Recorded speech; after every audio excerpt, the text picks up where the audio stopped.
Rod once needed to get his stomach pumped after an encounter with sailors at a gay bar in San Diego. For whatever reason, rock music is seemingly more prone to developing ridiculous rumors than any other genre you could think of. From Phil Collins watching a man drown and deciding to write a song about it later instead of helping them, to Marilyn Manson removing his ribs to pleasure himself instead of just forcing a woman to do it for him. It feels like the often larger-than-life personalities of rock lend their audiences to draw an unusually high amount of speculation and conspiracy. One of my favorite more modern examples comes from an episode of rock music site Loudwire's Wikipedia Fact or Fiction series, a show where they ask artists to clarify facts that were found on their respective Wikipedia pages, making off the site's then stronger perception of being riddled with vandalism. In the episode featuring David Draiman, the lead singer of new metal band Disturbed, the host asks them about an anecdote on the page about the origins of a noise he made on their song Down with the Sickness, leading to this now iconic reaction. Down with the Sickness, the wah-ah-ah noise was inspired by a visit to the Chicago Zoo. No. There's like these pictures of like monkeys making crazy noises or whatever. Who the fuck comes up with this shit? I swear to God. Now, this is a classic clip right here, but let's be real, how outlandish really is that idea? I mean, there are definitely funnier fake explanations you could probably come up with, and plus Disturbed were pretty loud and proud about being from Chicago when they were still underground. And hell, even if I'm completely off base about this not being unreasonable, it's safe to say by this point that rumors like this rarely ever just come out of nowhere, even if they have zero basis in reality. And so, since I have nothing better to do, let's look into the story surrounding this one random fact someone put onto a Wikipedia page, starting by hearing the story the band would rather you hear. Ever since the song released, there have been a number of rumors or jokes surrounding why David Draiman made that noise at the beginning of Down with the Sickness. The only other rumor the band had publicly addressed before this was one that said he was only able to make that sound because he had heartburn, which Draiman personally debunked in an interview with MTV. The sound from Down with the Sickness did not come due to heartburn, no. You see, that's a great example of a rumor that I wouldn't even bother looking into, because it's just not convincing at all. I hope this one is just another joke, because if someone seriously thought that, then I just assume they have no idea how songs are actually created. He made the noise in all the earliest public demos they released before making it big, and he still makes the noise to this day in live performances. So if this one was serious, then I have no idea where they got that idea from. Now, the official story from the band, both before and after the Loudwire video, is that the sound just came to Draiman naturally. The pause at the end of the intro was originally just silent, but since the song had, in his words, a tribal beat behind it, he felt like a guttural, animalistic sound would be a cool idea for that climax. You know, that beat that Mike starts the song off with is just very primal and tribal, and it makes you kind of go to I guess an animalistic sort of place. There used to just be a pause. We used to pause for dramatic impact, and there was nothing. And one practice, I just went, Honestly, that seems like a perfectly reasonable explanation, and after hearing something like that from the band themselves, you may be wondering why I would be making this video. Well, you see, we've now reached the point where the unfounded rumor is more interesting of a story than the one that's probably real. And plus, even if we don't learn any shocking truths about this band's history, there's gotta be at least something at the end of whatever rabbit hole we find. So as a good starting point for finding out, let's actually look at this story as it appears on the Wikipedia page itself. This factoid was first added to the page for Down with the Sickness on May 11th, 2011, and actually, before we move on, can I just say how far Wikipedia has gone since these days? Like, look at this page. This is literally nothing. They first made this page in 2005, and somehow still didn't even have the release date on here, but they just had to make sure you knew this song peaked at number 6 on the 2006 Hot Ringtones chart. And in fact, looking it up now, turns out they even got that part wrong too, so maybe them blatantly making up this rumor wasn't as out there as I thought. But anyways, it was added in May of 2011, was edited again on June 27th to fix a syntax error, and then laid untouched on the page for 4 years. Until September 3rd, 2015, a little under a month after the Loudwire video, an accompanying article were released in August. So it did take the guy they were talking about to directly tell them this isn't true, but they did eventually catch their mistake. Although despite that, they still didn't have the release date and still hadn't corrected the Hot Ringtones chart thing, so honestly I got no idea what the priorities for the site were back then. Now, sighted viewers may have noticed a detail in the section about the rumor on the page that was absolutely absent from the Loudwire video. This blurb never had any source cited for the claim, but it does say in parentheses that this fact was, quote,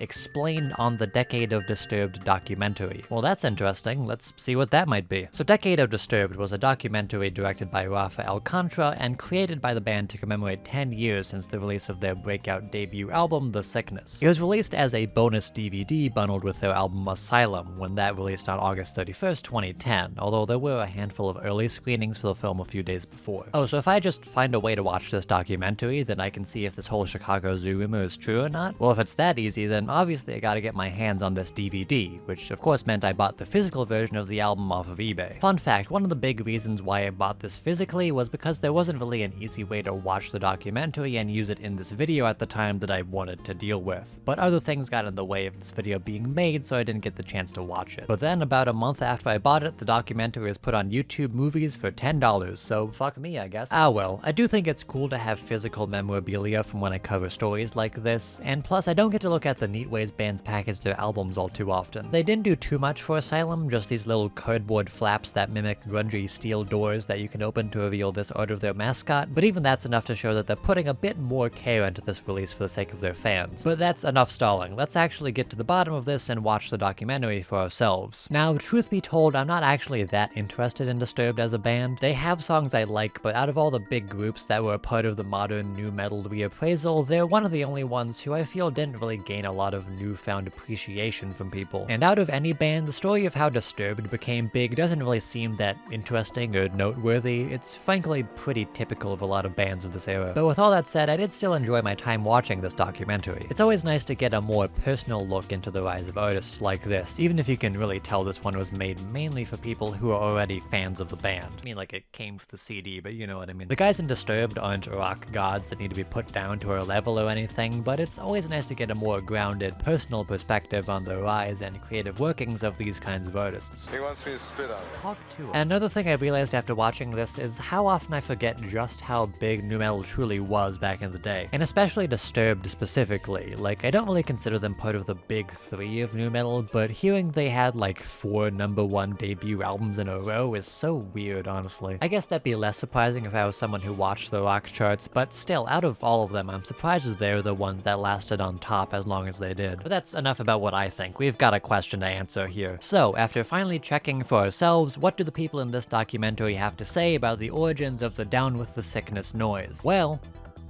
they don't. Yeah, the closest thing we get to them talking about it is this segment about a half an hour into the film, with David Draiman half facetiously talking about how baffling it is to be most well known for a single noise he made instead of a song or a lyric. It's one thing to be famous for a great lyric or a melody.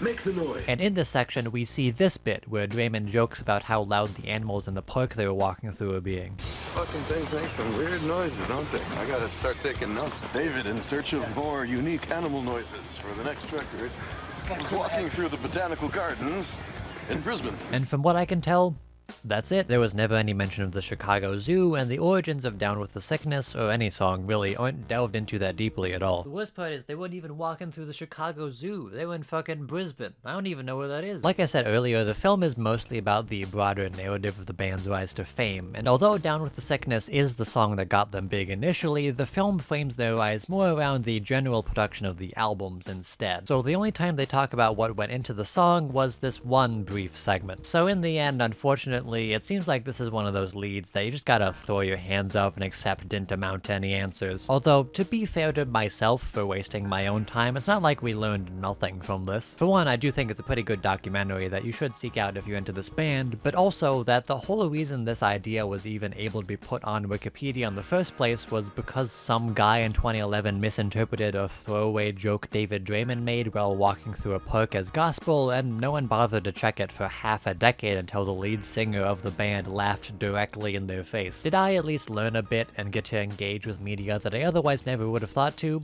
I'd say so, and honestly that's a pretty good thing to take away from this. But was this all worth making a YouTube video about? No. I'm not sure if you've been able to tell, but I went into this video with a very different idea of how it would end. It was perhaps foolish of me to think that this blurb on Wikipedia would come from something actually in the documentary then I would have to explore why someone involved would put misinformation into the film, or why the band would change their story after the fact. But instead, I'm just baffled at how a Wikipedia user in 2011 would misinterpret something the guy from Disturbed said this badly. One thing that you just have to accept when you go down paths of research like this is that you're not gonna find a juicy scoop every time. For every one fact you see in one of my good videos, there's like 4 more that I just go, huh, that's interesting, but I know in my heart will add literally nothing to the story I'm trying to tell. But you know what, this might not have been a captivating narrative or whatever, but I still ended up learning something, so in the end, I'm happy with where I ended up in this. And also, just to clarify, I did throw in a couple little jabs, but this is in no way meant to be an anti-Wikipedia video. The fact that something like Wikipedia exists at all in our modern hellscape is a miracle. Not just that enough people were kind-hearted enough to make it in the first place, but that it hasn't succumbed to corporate interests in the over 20 years it's been around. For some reason, the site still has sort of a bad reputation, mostly because people half remember funny screenshots of vandalism and think that it's either complete anarchy or evil leftist propaganda, but they've long since improved their system to the point where nowadays that can't be further from the truth. We need resources like Wikipedia now so more than ever, so when I see instances like this, I think of them less as a blight on the reputation of an otherwise perfect establishment, and more as a humanizing sign that it is still people behind this, trying their best to catalog all of this information, even if they do get their wires crossed sometimes. But with all that being said, that was my investigation, if you want to call it that, into the Wikipedia Disturbed Chicago Zoo rumor. And if you want to drown deep in my sea of loathing, then be sure to hit that like button. And if you want to motherfucker get up, get down with the sickness, then be sure to subscribe as well. And I'll see you all in the next video.